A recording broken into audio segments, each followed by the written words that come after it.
My name is Emma Brooks, and I was 24 years old when my father looked me straight in the eyes and destroyed the last piece of hope I had been holding on to.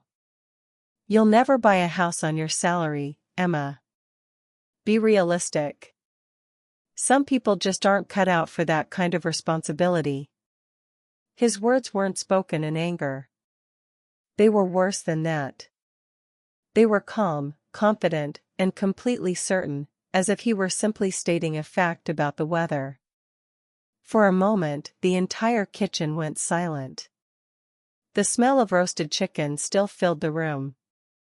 My mother stood quietly near the sink, pretending to rinse dishes even though dinner had only just ended. My younger sister, Olivia, sat at the table smiling as she admired the folder containing the paperwork for her first home. And then my father reached into his briefcase. He pulled out a certified check. $45,000.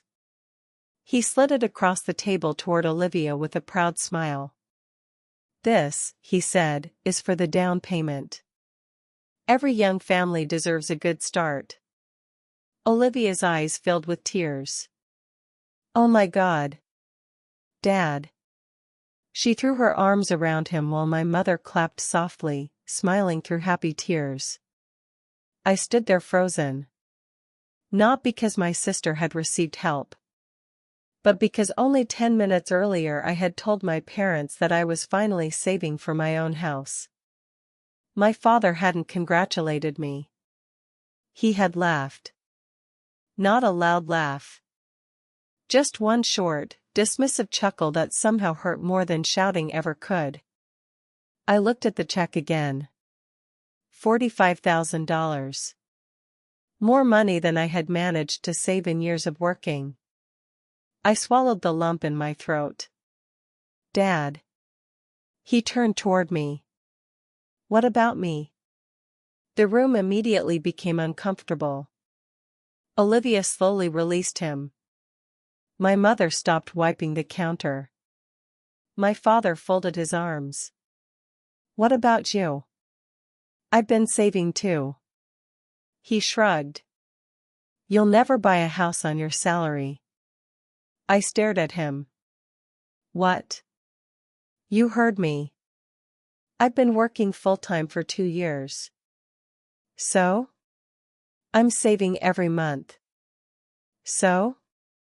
I've almost reached my emergency fund. He sighed dramatically. Emma, you're living in fantasy. I am not. You make $48,000 a year. 49 now. That changes nothing. He leaned against the kitchen counter as though preparing to explain something obvious to a stubborn child. Buying a house isn't about dreams. It's about reality. You don't earn enough. You don't have enough connections. You don't understand how the world works. I felt my face becoming warm. I've been studying real estate. Reading books doesn't make you wealthy. I've been taking investment classes. So has half the internet. I know about FHA loans. He actually laughed this time. Those programs aren't magic. I know they're not. You'll still fail. Silence. Then he looked toward Olivia with pride. Now your sister. He smiled. She understands responsibility. The words hit me harder than I expected. Responsible? I had worked since I was 15. I had never asked for expensive birthdays. Never demanded a new car. Never skipped school. Never gotten into trouble. While Olivia spent weekends shopping with Dad, I spent mine stocking shelves at a grocery store. While she drove the car Dad helped buy, I rode buses to work. While she enjoyed spring break vacations, I stayed behind picking up extra shifts. Yet somehow, she was the responsible one. Dad. No. He held up his hand. I've already made my decision. The money is going to Olivia. Because she's building a real life. The word settled heavily inside my chest. A real life. I looked around the kitchen that had once felt like home. Yellow wallpaper. Old wooden cabinets. The family calendar hanging near the refrigerator. Pictures from birthdays. Christmas mornings. Graduations. For the first time in my life, none of it felt comforting anymore. It felt like evidence. Evidence that I had spent years trying to earn love that was never offered equally. My mother finally spoke. Robert. Her voice was barely above a whisper. Maybe we shouldn't compare the girls. My father didn't even look at her. I'm not comparing. I'm stating facts. Then he looked back at me. You chose finance. You chose real estate. You chose an unstable career. I warned you. I told you to become a teacher. Or a nurse. Something dependable. You wanted to chase money. So don't expect mine. Every word felt like another stone added to my chest. I wanted to argue. I wanted to tell him about the hours I'd spent studying market reports after work. About the nights I'd stayed awake reading books on investing. About the spreadsheets I'd built analyzing rental properties across Illinois. But suddenly, I realized something. Nothing I said would matter. His opinion had already been decided years ago. I wasn't standing in a debate. I was standing inside a verdict. I looked at Olivia. She wouldn't meet my eyes. She looked guilty. Embarrassed. But she still folded the check and placed it carefully inside the folder. She wasn't going to refuse it. Why would she? $45,000 changes a person's future. I looked back at my father. So that's it? He nodded. That's it. You'll help her. Yes. But not me. No. Because you think I'll fail. I know you'll fail. There it was. Not might. Not could. He knew. As far as he was concerned, my future had already been written. I nodded slowly. For several seconds no one spoke. Then I reached for my jacket hanging over the dining chair. Emma. My mother sounded worried. Sit down. I shook my head. I think I've heard enough. My father sighed impatiently. Don't be dramatic. I'm not. You're taking this personally. It is personal. It's money. No. I looked him directly in the eyes. It's belief. You believe in Olivia. You don't believe in me. He crossed his arms again. Belief doesn't buy houses. No. I answered quietly. But encouragement builds people. For the first time all evening. He had no response. I picked up my purse. Walked to the front door. Opened it. Cold evening air rushed inside. Before stepping outside, I turned one last time. I won't ask you for anything again. My father shrugged. Probably for the best. I nodded once. You're right. Then I walked away. I drove for nearly an hour without knowing where I was going. The roads blurred beneath the headlights. The radio played quietly. I never heard a single song. I kept replaying the conversation in my head. You'll never buy a house. You'll fail. Olivia is responsible. She's building a real life. Every sentence echoed louder than the last. Eventually, I parked beside a small lake just outside town. It was late. Almost no one was there. I stepped out of my car and sat on a weathered wooden bench overlooking the water. The surface of the lake was perfectly still. The moon reflected across it like silver glass. Normally, I loved this place. Tonight, I could barely breathe. I cried harder than I ever had before. Not because of the money. Not even because of the house. I cried because every child wants one thing from their parents. Belief. Someone who looks at them and says, "You can do this." Instead, my father had looked at me and decided I wasn't enough. After nearly an hour, my phone buzzed. It was my mother. I didn't answer. Then Olivia called. I ignored that too. A text message appeared. "Mom, please come home. Your father didn't mean it the way it sounded." Another message.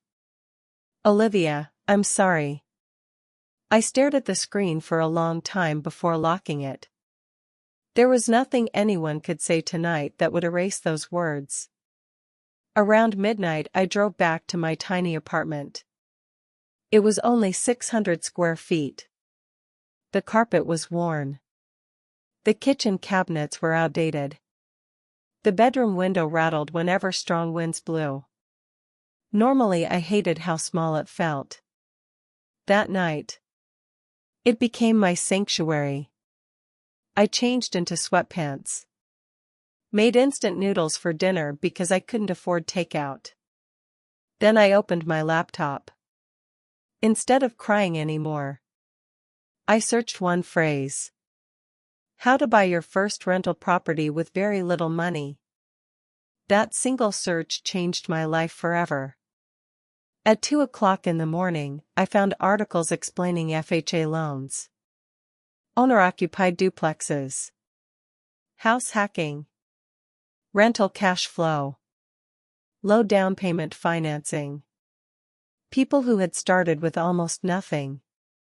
People who looked a lot like me. For the first time since leaving my parents' house, hope returned. Tiny. Fragile. But real. I grabbed a notebook from my desk. Across the first page I wrote one sentence in large block letters. I will buy a house. Then underneath it, I wrote another. Without anyone's help. I taped the page above my desk. Every morning before work, I would see those words. Every night before going to bed, I would read them again. I didn't know how long it would take. 5 years. 10 years. Maybe longer. But one thing had become absolutely certain. My father had just given me something far more valuable than $45,000. He had given me a reason to never quit.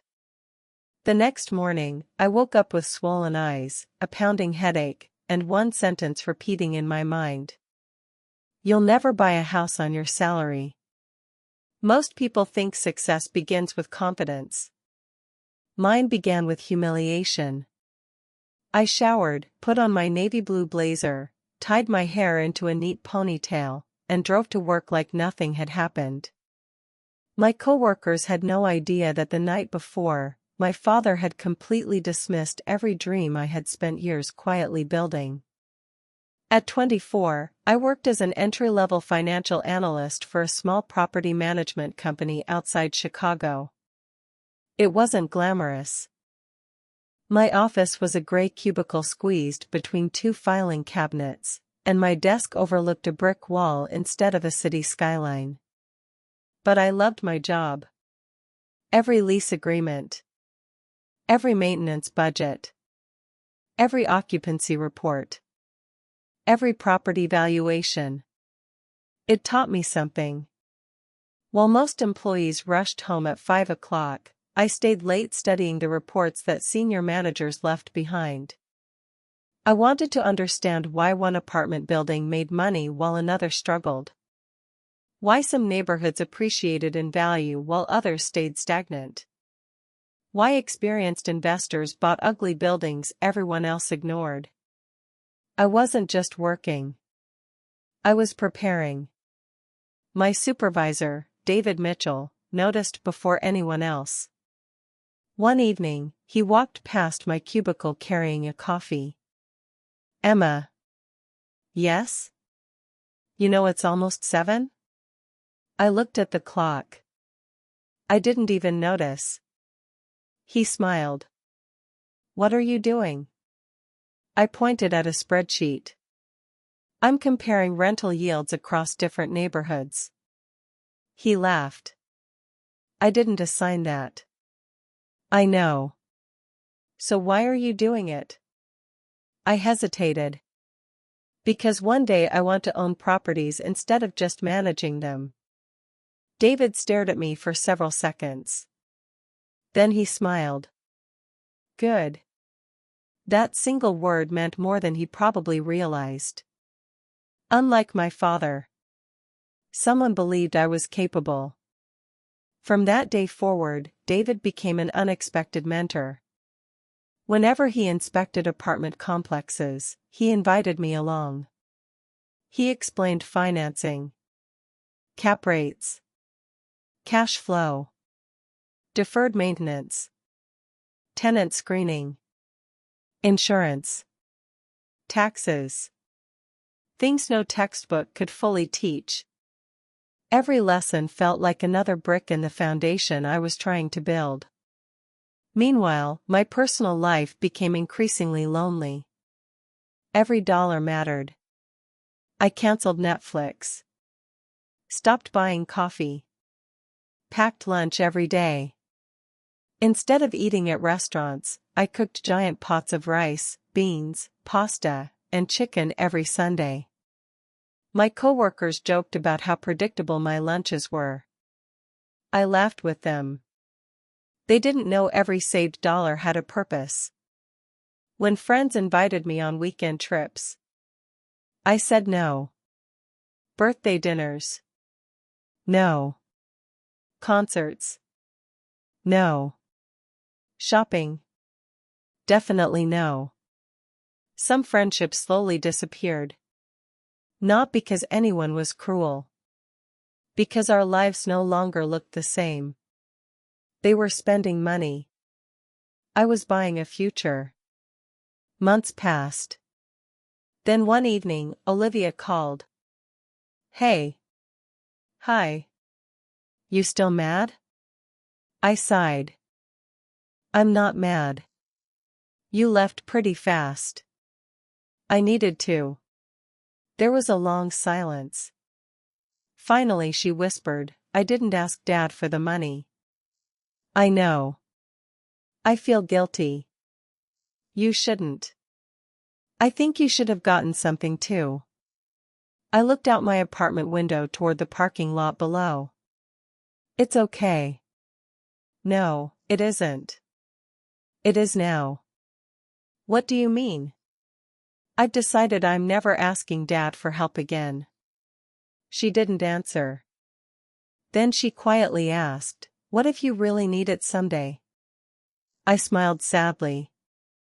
"Then I'll figure it out." That became my philosophy. Figure it out. Whenever something went wrong, figure it out. When money became tight, figure it out. When I doubted myself, figure it out. One Saturday morning, I attended a free real estate investment seminar held in the basement of a community center. The room wasn't impressive. Metal folding chairs, cheap coffee, dry donuts. About 30 people attended. Some were retirees. Some were young couples. Some already owned properties. I sat in the front row taking notes so quickly my wrist started hurting.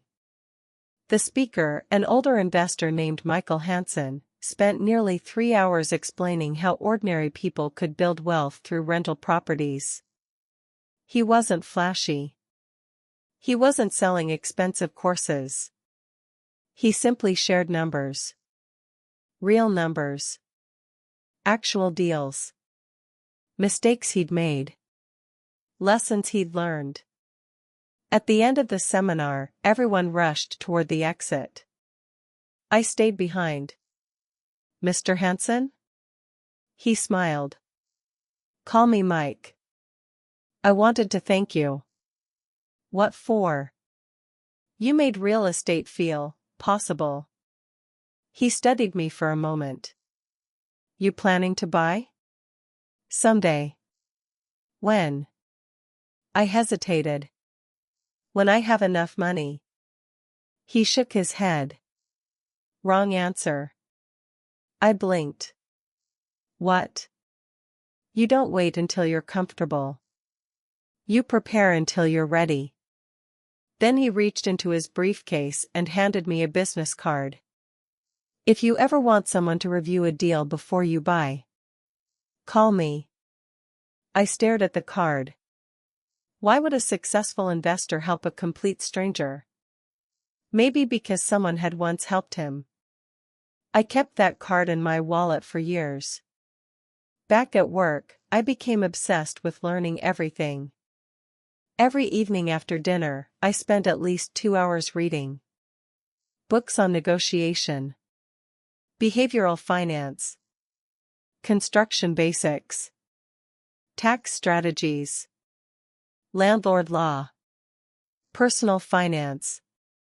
Investment psychology. Whenever I finished one book, I started another. Television disappeared from my life. Entertainment became education. One afternoon, while reviewing a maintenance report, I noticed something interesting. An old duplex owned by one of our clients had been sitting vacant for months. The neighborhood wasn't beautiful. But it wasn't dangerous either. The numbers looked promising. That night I drove past it. The building looked tired. Peeling paint.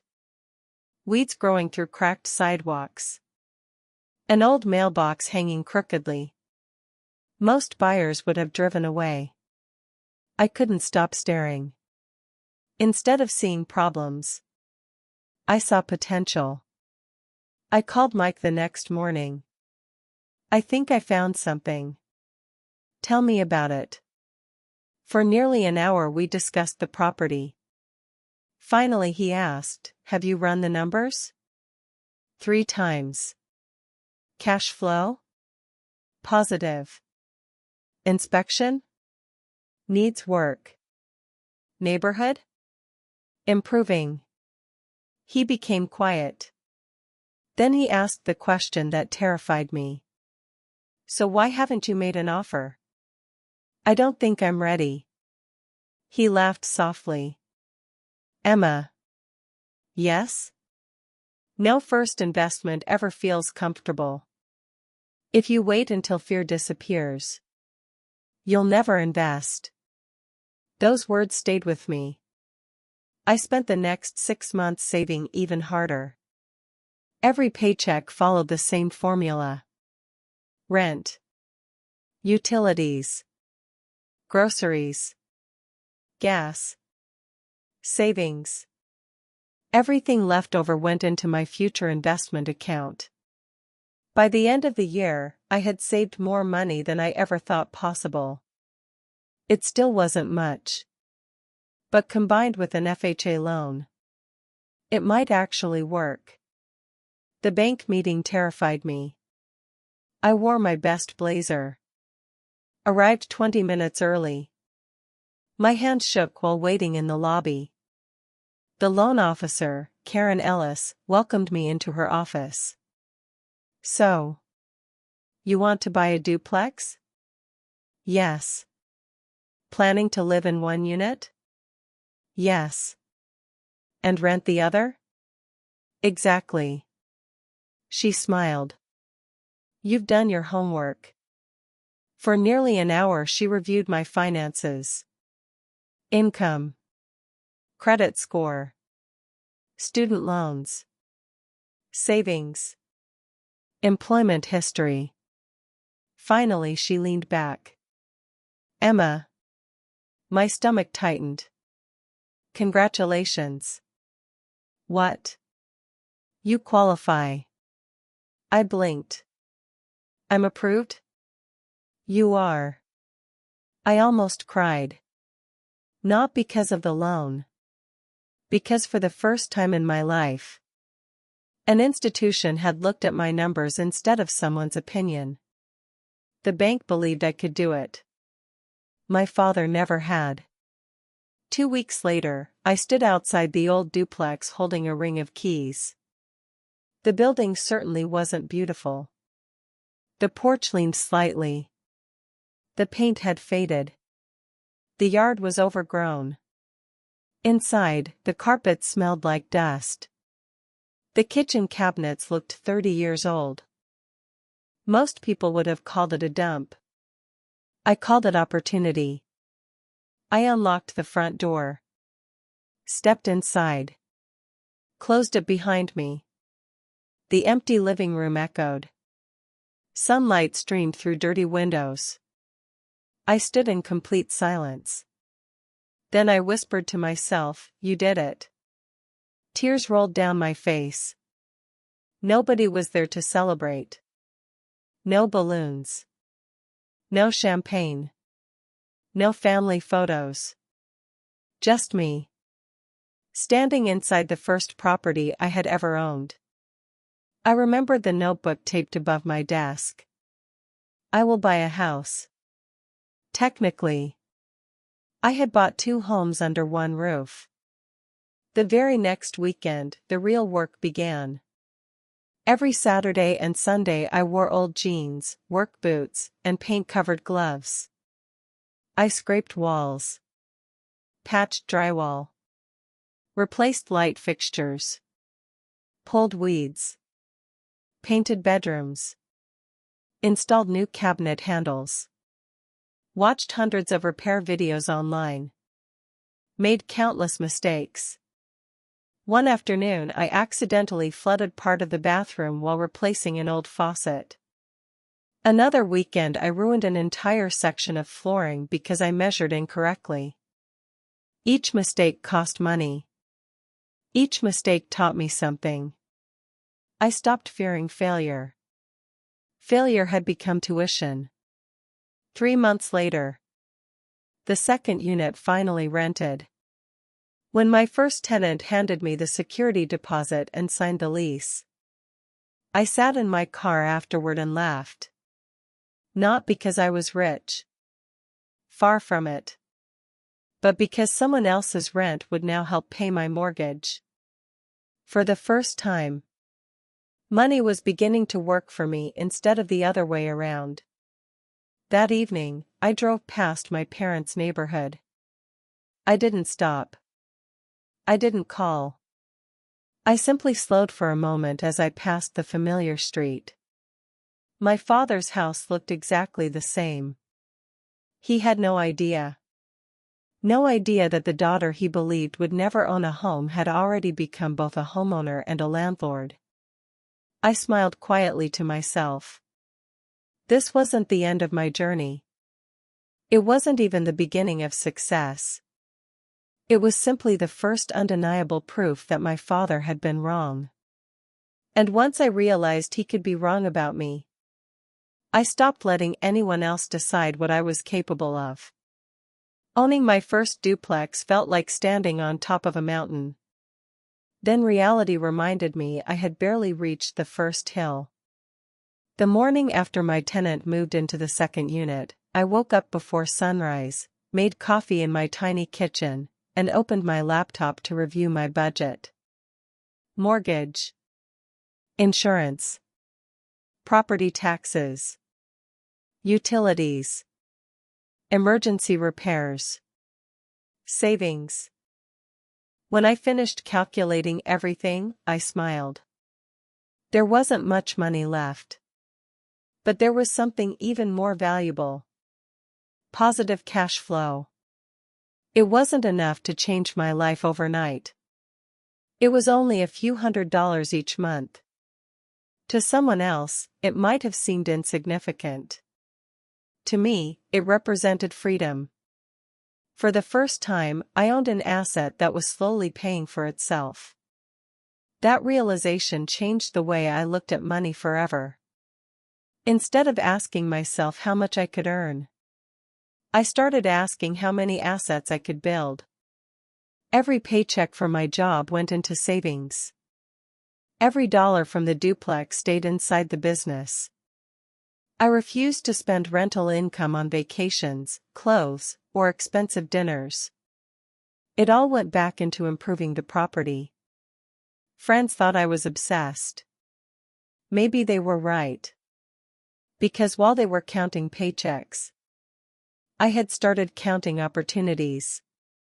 A few months later, the first major problem arrived. At 6:30 on a freezing January morning, my phone rang. I looked at the screen. Unknown number. Hello?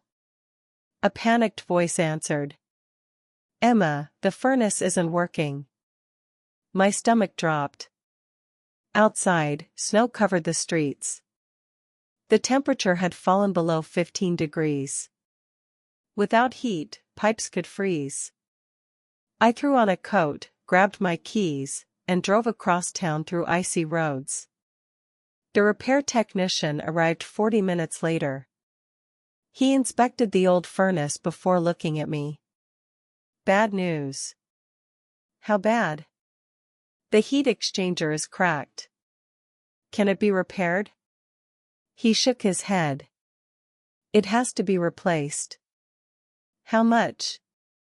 He handed me the estimate. $4,800. I stared at the paper. That was nearly every dollar in my emergency fund. For a brief moment, panic took over. Maybe my father had been right. Maybe this was too much. Maybe ordinary people couldn't build wealth this way. Then I took a deep breath. No, I whispered to myself. This is exactly why I saved. I paid the bill. My emergency fund disappeared overnight. But my tenants stayed warm. And my property remained valuable. That day taught me an important lesson. Owning real estate wasn't glamorous. It was responsibility. Over the next year, more challenges arrived. A water heater failed. A roof began leaking after a heavy storm. One tenant lost his job and fell behind on rent. Another secretly kept 2 large dogs despite signing a no-pet lease. I spent evenings reading landlord-tenant laws instead of watching television. Weekends disappeared into repairs. Some nights I collapsed into bed with paint still on my hands.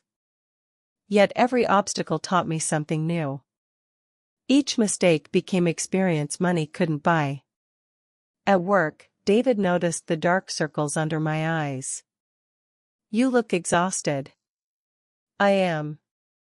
Problems? I laughed. Homeownership. He smiled knowingly. Welcome to real estate. Then he surprised me. I have a proposal. What is it? One of our clients is selling a small 4-unit building. I immediately became interested. It's off-market.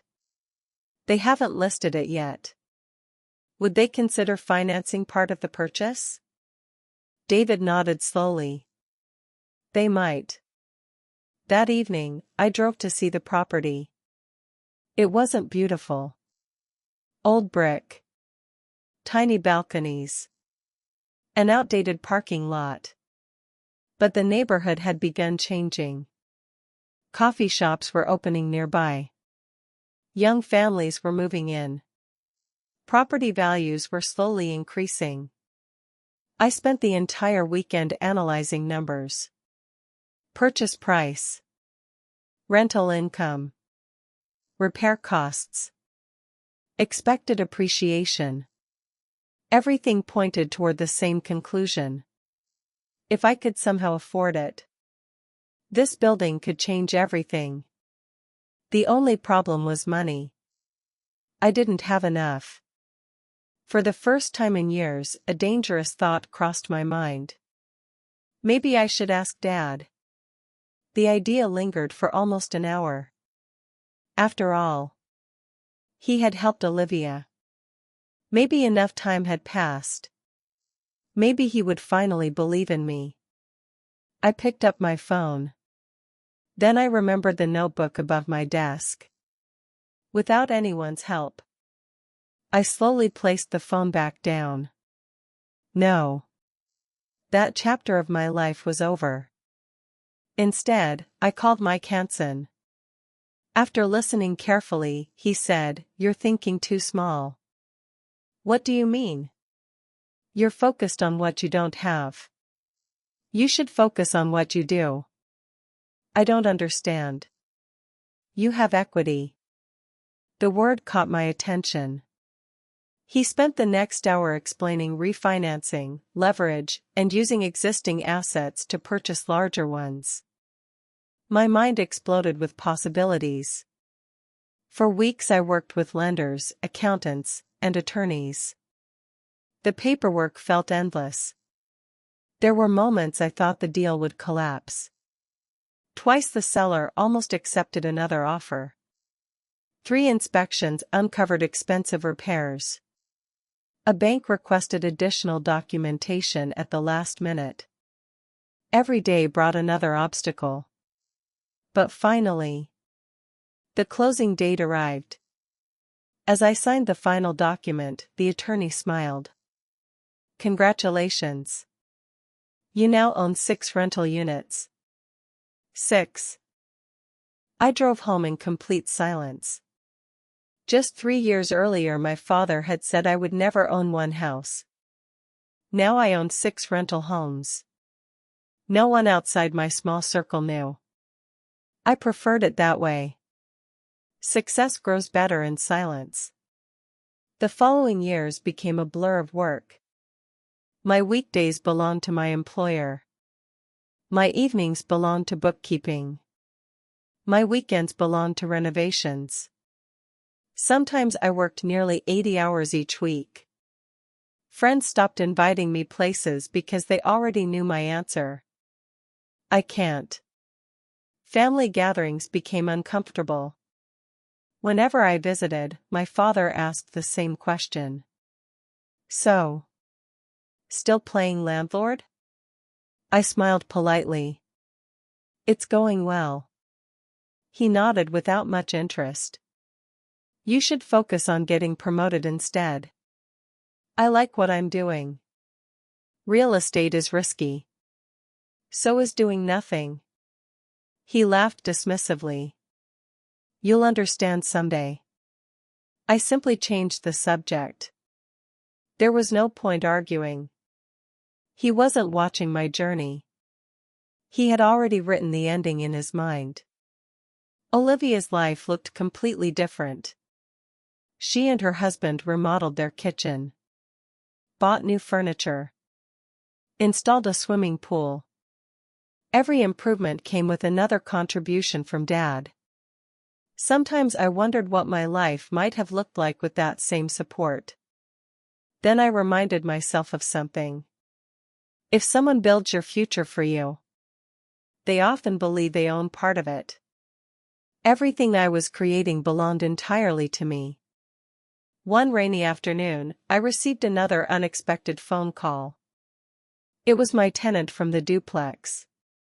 "Emma, there was a fire." For one terrifying second, I couldn't breathe. Fortunately, it wasn't severe. An electrical issue inside the kitchen damaged several cabinets before firefighters contained it. Nobody was injured. Insurance covered much of the repair. Still, the experience shook me deeply. That night I sat alone inside the empty unit after everyone had left.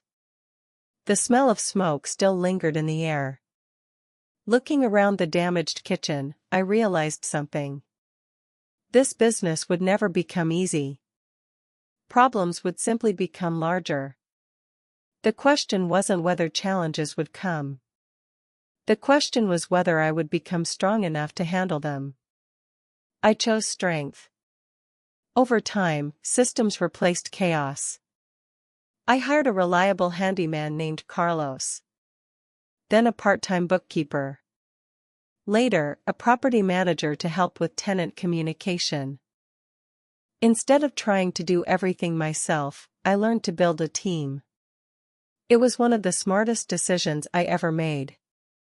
As the business became more organized, opportunities multiplied. Another duplex.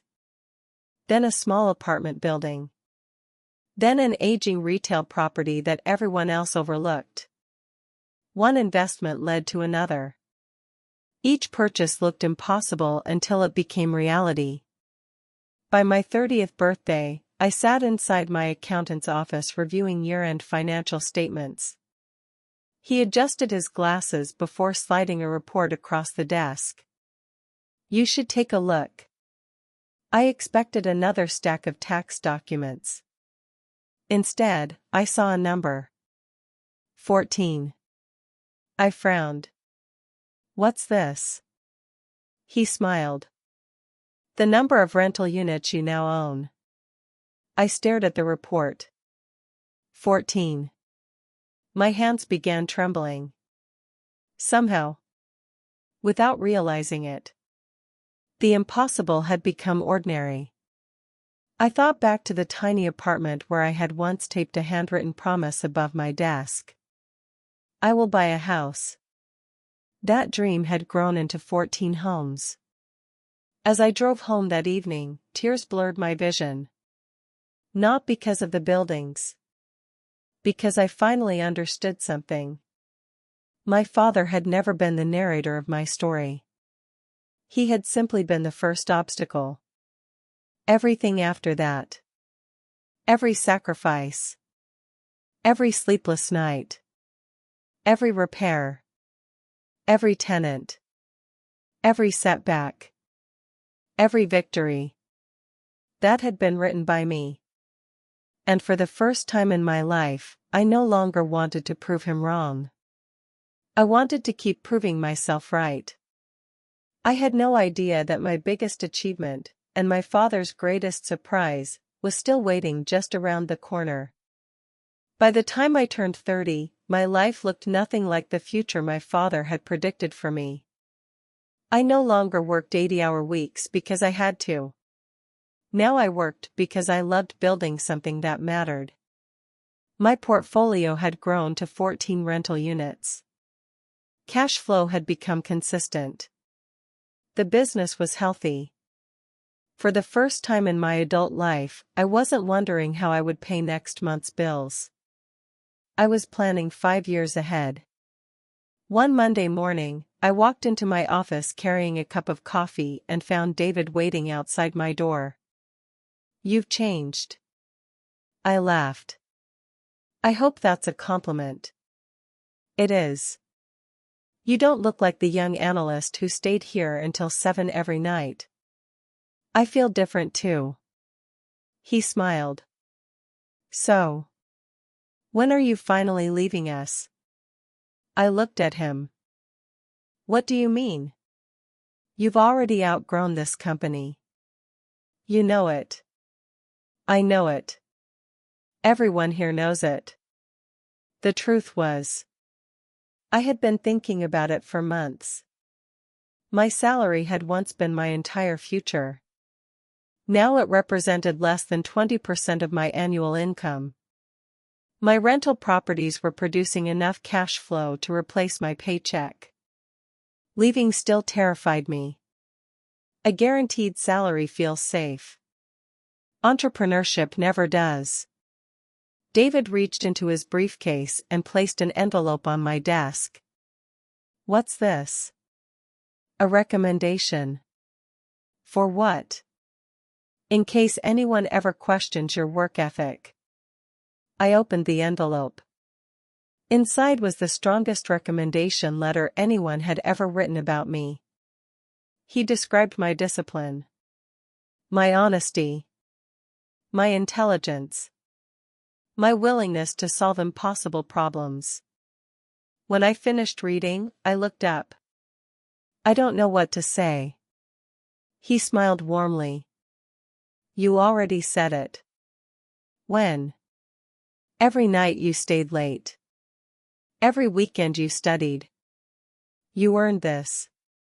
2 weeks later, I handed in my resignation. Walking out of that office for the last time felt strangely emotional. It was the place where my dreams had first taken shape. Where someone had believed in me before I believed fully in myself. I hugged David before leaving. "You changed my life." He shook his head. "No. You changed your own life. I just happened to witness it." Those words stayed with me. The following month, I officially launched my own company, Brooks Capital Group. People often asked why I kept my last name in the company title. The answer was simple.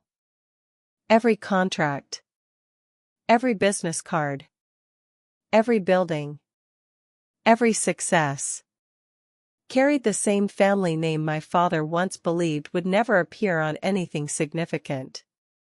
Not as revenge. As proof. The first year was terrifying. Without a salary, every decision carried more weight. Every investment mattered.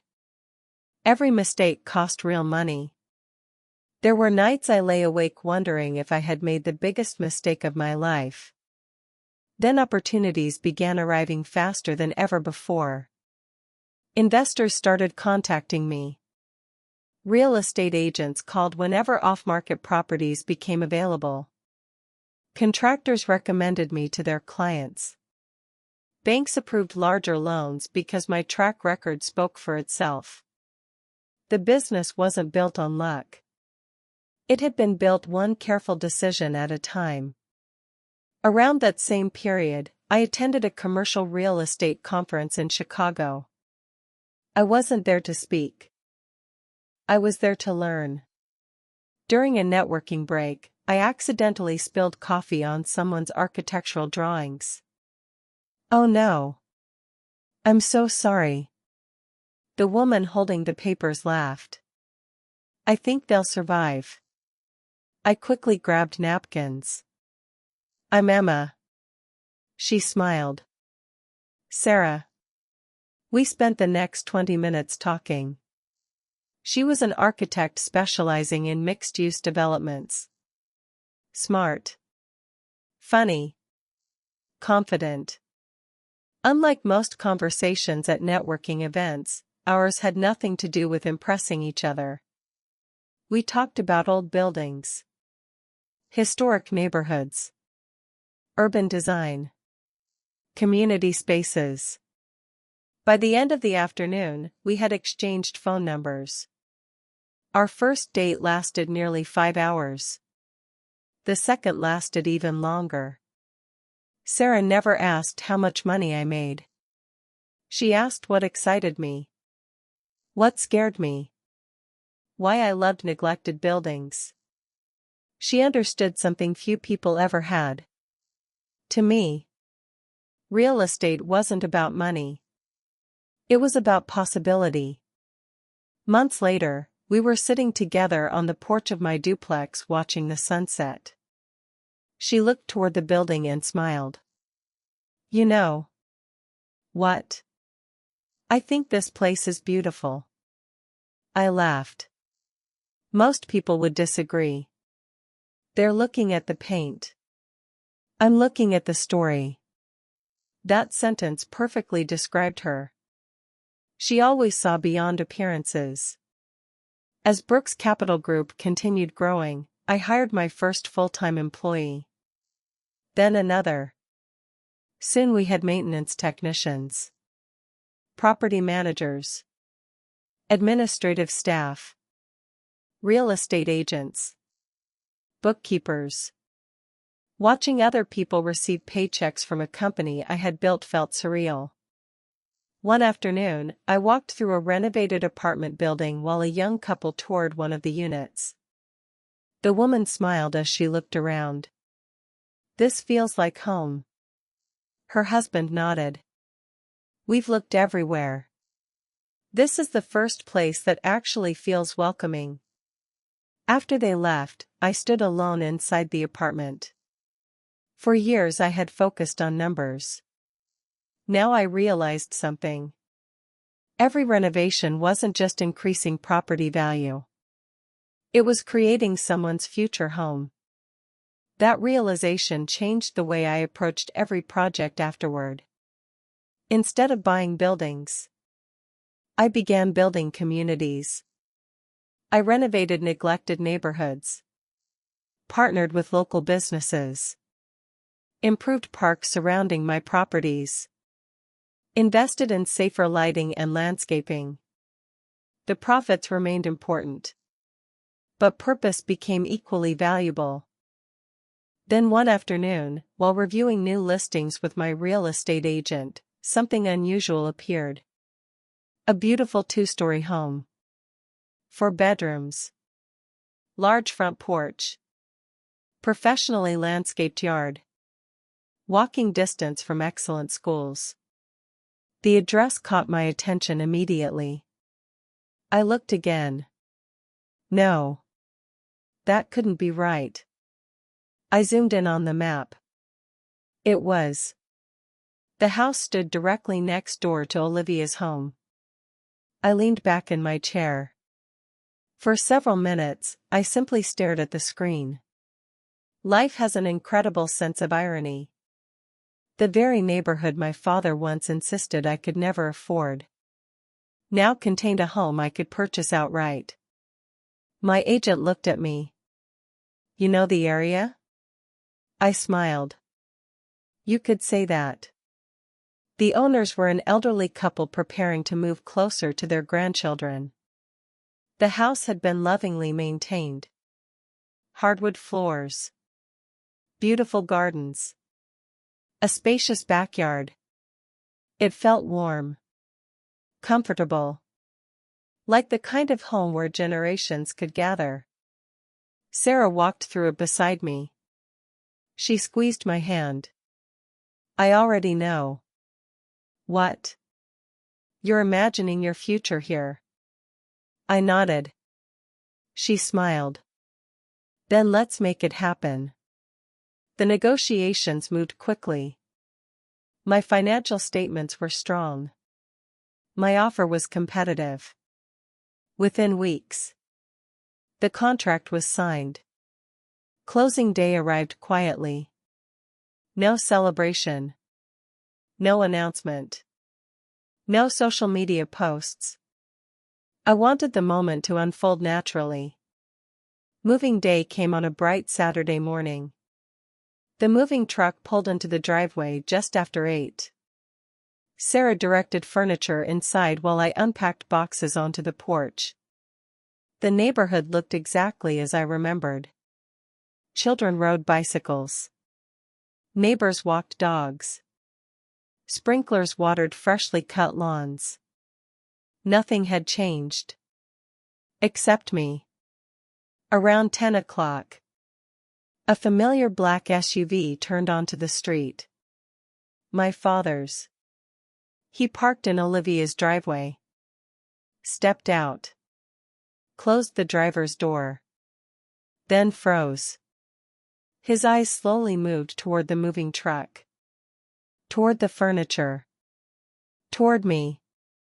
Standing on the front porch. Our eyes met across the driveway. For several seconds. Neither of us spoke. Finally, I raised one hand and smiled. "Hi, Dad. Beautiful day, isn't it?" His face lost all color. He looked from me to the house, back to me again. Then he slowly walked across the lawn. "Emma." His voice barely worked. "Whose house is this?" I smiled gently. Mine. He stared. No. Yes. You bought it? I did. How? I looked around the neighborhood. Then back into his eyes. The same salary you once said would never buy me a house. But. You said. I know what I said. I nodded. I remember every word. By then, Olivia and my mother had stepped outside. Neither of them spoke. My father looked toward the moving truck. Then at the house. Then at me. Finally he whispered, I was wrong. There was no anger left in his voice. Only disbelief. I underestimated you. You did. I'm sorry. The words hung in the warm afternoon air. I had imagined this moment for years. I thought it would feel like victory. Instead, it felt strangely peaceful. I accept your apology. His eyes filled with tears. You built all this. Without me. I nodded. Yes. I kept waiting for you to ask for help. I almost did once. You did? When I wanted to buy my second property. What happened? I remembered our conversation. And I decided never to ask. He lowered his head. For the first time in my life. My father looked small. Not because he had less money. Not because he had lost anything. Because he finally understood what his words had cost. My mother quietly walked over and hugged me. I'm so proud of you. I always have been. Tears filled my eyes. Those were words I had waited my entire childhood to hear. Olivia hugged me next. I'm sorry. You never had to apologize. I benefited from something that wasn't fair. I know. I should have spoken up. You were young. So were you. We both smiled through tears. My father looked around the neighborhood one last time. Then back at me. You know. What? I used to think success came from security. And now? Now I realize it comes from courage. I smiled. It usually takes both. That evening, after everyone had gone home, Sarah and I sat together on our new porch. The sun slowly disappeared behind the trees. The neighborhood became quiet. She leaned her head against my shoulder. You okay? I looked toward my parents' house next door. Then toward the life I had spent 10 years building. I think so. You don't seem excited. I am. Then what are you feeling? I thought carefully before answering.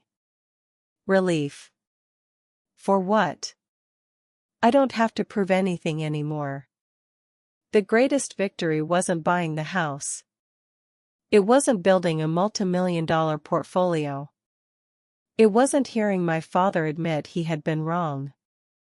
It was finally understanding that my worth had never depended on his belief. It had always depended on mine. Today Brooks Capital Group owns properties across multiple cities. I've helped renovate struggling neighborhoods. Created affordable housing initiatives. Mentored dozens of young women entering real estate investing. Many of them remind me of the 24-year-old woman who once cried alone beside a lake because her father believed she would never amount to anything. Whenever one of them doubts herself, I tell her the same thing. Don't waste your energy trying to convince people who have already decided who you are. Build the life they never imagined. Then let your success speak for itself. Every morning I still walk onto my front porch with a cup of coffee. Sometimes my father waves from next door before heading inside Olivia's house. I always wave back. Not with bitterness. Not with pride. But with gratitude. Because the words that were meant to limit me became the very reason I refused to quit. My name is Emma Brooks. I was the daughter who was told she would never buy a house. Today, I own the house next door, a thriving real estate company, and a life built entirely on determination, discipline, and faith in myself. And if I could speak to that frightened 24-year-old woman sitting beside the lake all those years ago, I would simply smile and say, they were wrong. Keep going. The best chapter of your life hasn't even begun yet.